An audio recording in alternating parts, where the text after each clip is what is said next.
The governor of Kentucky had trouble finding the words today to describe the toll multiple tornadoes have taken.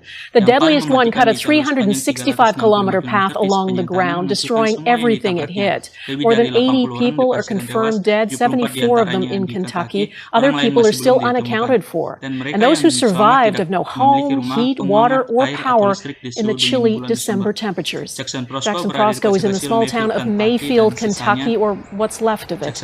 Jackson?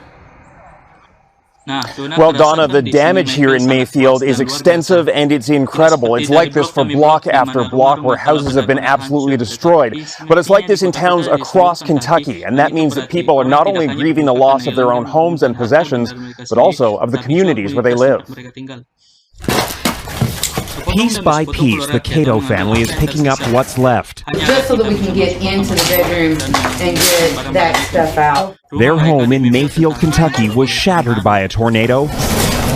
The family barely made it to the basement in time. The door was ripped from my hand, and we got around the corner, and we were heading down the basement. All the kids were already down. My husband and I were heading down, and all of a sudden we hear the front door fly through the front of the house.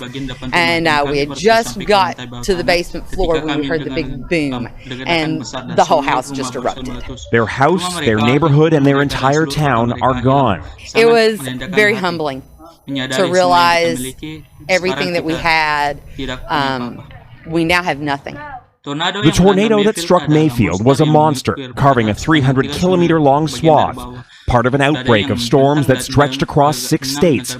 More than 60 people are confirmed dead in Kentucky alone. Of the ones that we know,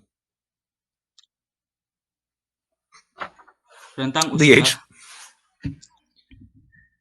age range is 5 months to 86 years. Dozens are still missing, and hope of finding any more survivors is quickly fading. In some towns, 3/4 of the homes have been destroyed. It's just upsetting, to know that that's the town that you grew up in and everything, his memories is all gone.